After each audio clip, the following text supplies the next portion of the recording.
देश बदलेगा, सरकार ने शिक्षा नीति बदली है। दोस्तों, आपको पता है सबसे पहले 1964, दूसरी बार 1984 और तीसरी बार 1992 में शिक्षा नीति बदली गई थी।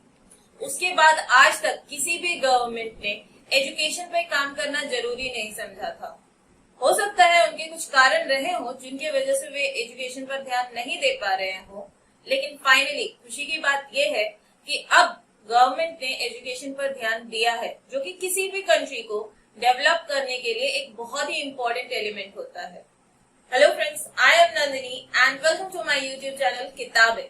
दोस्तों, इस न्यू एजुकेशन पॉलिसी में बहुत सारे इम्पोर्टेंट पॉइंट्स हैं, जैसे कि एचआरडी मिनिस्ट्री का नाम बदलकर अब एजुकेशन मिनिस्ट्री कर दिया गया है।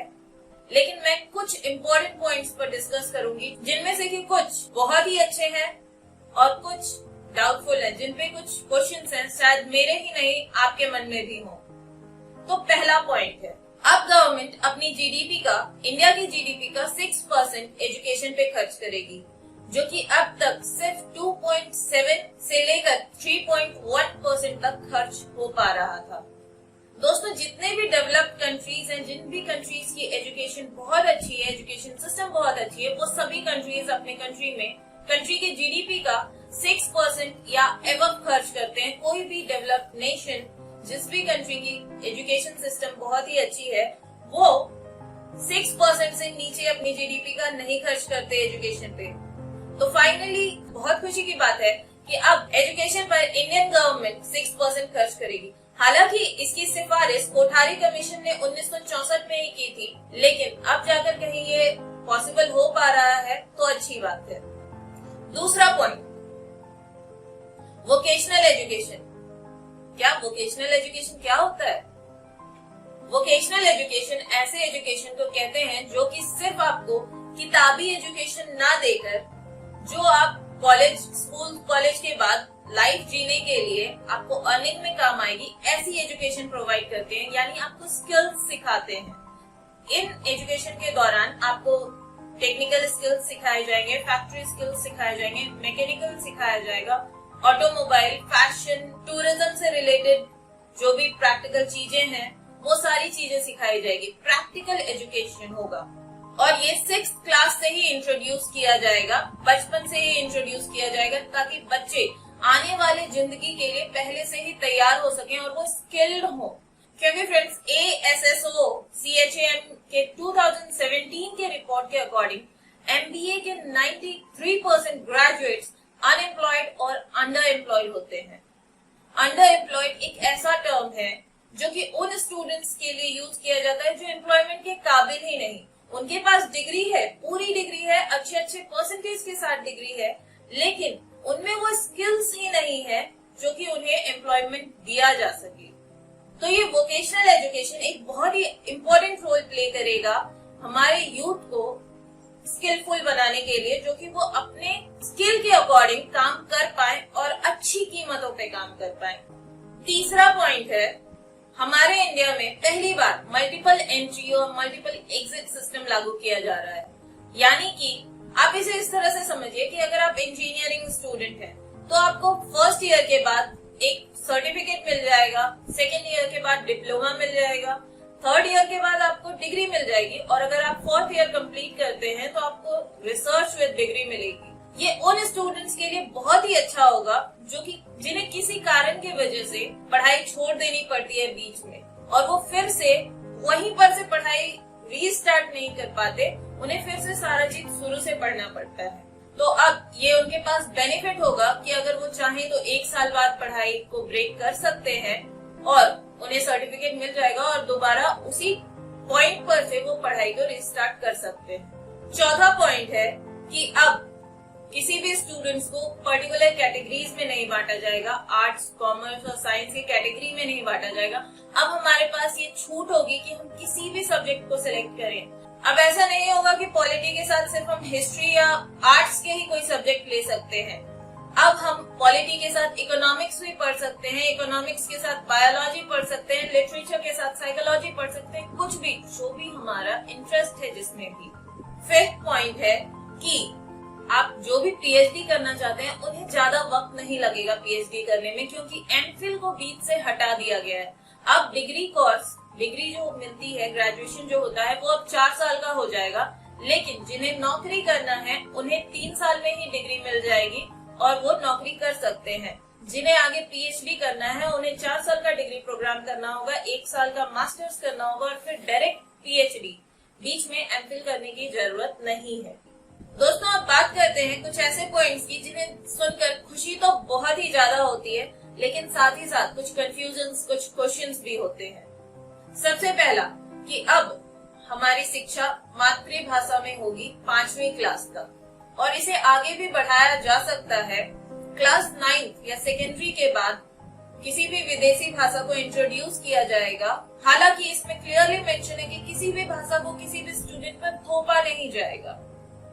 यहाँ सवाल मेरे दिमाग में या शायद आपके दिमाग में भी होगा, यदि नहीं है तो होना चाहिए, कि क्या एक बच्चा जिसके पिताजी अभी बिहार में ड्यूटी कर रहे हैं, वो अभी हिंदी में पढ़ रहा है, 2nd स्टैंडर्ड में है, हिंदी मातृभाषा है हमारी, हिंदी लैंग्वेज में सारे सब्जेक्ट्स पढ़ रहा है, और अब यदि उनके पिताजी का ट्रांसफर महाराष्ट्र हो जाता है, क्या 3री क्लास में वो बच्चा मराठी में पढ़ेगा, मराठी लैंग्वेज में सारे सब्जेक्ट्स पढ़ेगा? वो कैसे कोप अप कर पाएगा मातृभाषा और मराठी भाषा में? वाइस वर्सा, यदि कोई पेरेंट्स अभी मुंबई में कार्यरत है, मुंबई में वो अपनी ड्यूटी कर रहे हैं महाराष्ट्र में, और उन्हें हरियाणा जाना पड़ता है अपनी ड्यूटी के लिए, तो क्या एक बच्चा महाराष्ट्रियन लैंग्वेज से हरियाणवी लैंग्वेज कितनी जल्दी सीख पाएगा? क्या उसके लिए सब्जेक्ट सीखने से ज्यादा पहले प्रॉब्लमेटिक भाषा सीखना नहीं हो जाएगा? आपको नहीं लगता पूरे कंट्री में एटलीस्ट मैं बात करने की भाषा की बात नहीं कर रही हूँ, आप सब जगह भाषा डिफरेंट रखिए, लेकिन एटलीस्ट पढ़ाई में, स्टूडेंट्स की पढ़ाई में एक भाषा कॉमन होनी चाहिए कि वो इंडिया के किसी भी कॉर्नर में चला जाए, उसे उस भाषा में पढ़ाई मिलनी चाहिए। चाहे आप हिंदी ही वो भाषा कर दें, चाहे तमिल कर दें, चाहे इंग्लिश कर दें, लेकिन पढ़ाई के लिए कम से कम एक भाषा तो होनी चाहिए, ताकि पूरे इंडिया में पढ़ाई में कोई कंफ्यूजन ना क्रिएट हो। आज कोई भी स्टूडेंट अपनी पढ़ाई को स्मूथली कंप्लीट कर सके इंडिया के किसी भी स्टेट में। और दूसरा सवाल ये उठता है कि क्या मातृभाषा में पढ़ाई सिर्फ गवर्नमेंट स्कूल में कराई जाएगी या फिर ये रूल्स कॉन्वेंट स्कूल्स के लिए भी होगा? अगर ऐसा होगा तब तो बहुत अच्छी बात है, लेकिन अगर ऐसा नहीं होता है तो फिर से प्रॉब्लम वही रह जाती है, क्योंकि कोई भी माता पिता अपने बच्चे को शौक से सरकारी स्कूल नहीं भेजते।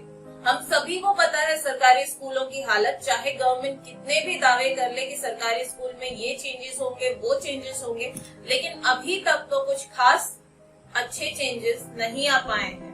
कॉन्वेंट स्कूल के कंपैरिजन में अभी भी सरकारी स्कूल में बहुत सारी खामियां हैं, और अगर पेरेंट्स को मौका मिले तो वो सरकारी स्कूल के बजाय कॉन्वेंट स्कूल चूज करेंगे।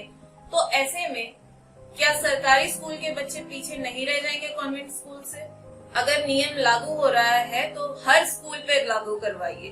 दूसरा पॉइंट जिसके लिए खुशी भी उतनी ही है, लेकिन फिर सवाल वही आ जाता है, क्योंकि अब सभी भारतीय भाषाओं को संरक्षण ज्यादा से ज्यादा प्रोवाइड किया जाएगा, उन्हें जीवंत बनाया जाएगा, जिसके लिए पाली, प्राकृत और फारसी भाषा को संरक्षित करने के लिए एक Indian institute of interpretation and translation establish किया जाएगा। साथ ही उच्च संस्थानों में संस्कृत और सभी भाषाओं को मजबूत करने के लिए उनके विभागों को मजबूत किया जाएगा।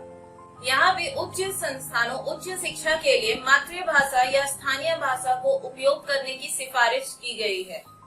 यहाँ पर फिर वही प्रॉब्लम आ जाती है, क्योंकि वो इंग्लिश लैंग्वेज में पढ़े होते हैं, उनके लिए बाहर जाकर अपनी स्टडी कंटिन्यू करना इजी हो जाता है। यदि वो बाहर जाकर काम भी करना चाहते हैं, क्योंकि इंडिया में काम इतना इजीली और अच्छे स्किल्ड वर्कर्स के लिए अच्छी कीमतों पे अवेलेबल नहीं है, तो अगर वो बाहर जाकर काम भी करना चाहते हैं तो उनके लिए बाहर काम करना भी इजी हो जाता है। आपको पता होगा अभी भी इंडिया से बहुत ज्यादा लोग बाहर जाकर काम करते हैं, लेकिन अगर पढ़ाई हमारी मातृभाषा और क्षेत्रीय भाषा में होने लगी तो जितने भी लोग बाहर जाकर काम करते हैं और रोजगार क्रिएट करते हैं और वहां से इंडिया पैसे भेजते हैं, ये सारी चीजें खत्म होने लगेंगी धीरे धीरे। फिर हमें बाहर जाकर काम करने के लिए बहुत पापड़ बेलने होंगे। पहले तो हमें इंग्लिश सीखनी होगी और फिर उन सारे सब्जेक्ट्स को जिन्हें हमने मातृभाषा में पढ़ी है उन्हें फिर इंग्लिश में ट्रांसलेट करना होगा, जो कि एक बहुत ही मुश्किल काम होगा कि वो लैंग्वेज पे ध्यान दे या फिर पढ़ाई पर ध्यान दे। दोस्तों, इसीलिए अभी लैंग्वेज के कॉम्प्लिकेशंस में ना पढ़कर गवर्नमेंट को पढ़ाई पर ज्यादा ध्यान देना चाहिए। जिस भी लैंग्वेज में चल रही है पढ़ाई कंटिन्यू रखनी चाहिए। सारे लैंग्वेज को स्ट्रॉन्ग जरूर करना चाहिए क्योंकि वो हमारे कंट्री की लैंग्वेज है। हम सभी को उसे पढ़ने का बढ़ावा देना चाहिए, उनके लिटरेचर्स को पढ़ाना चाहिए, लेकिन पढ़ाई का जो माध्यम है उसे कॉमन कर देना चाहिए। दोस्तों, ये वीडियो यहीं पर खत्म होता है। आप क्या सोचते हैं इस पूरे टॉपिक को लेकर कमेंट कीजिए। अगर मेरे किसी पॉइंट पर आपको लगा कि नहीं ऐसा सही नहीं है, ऐसा होना चाहिए, कुछ दूसरा पॉइंट होना चाहिए, आप उसे भी कमेंट कीजिए। और अगर आपको भी ऐसा ही लगता है जिन जिन पॉइंट्स को मैंने रेज किया है वो सही है, तो इस वीडियो को आगे शेयर कीजिए। और अगर वीडियो अभी तक देख रहे हैं तो सब्सक्राइब भी कर ही दीजिए। Thank you. Stay safe and stay healthy.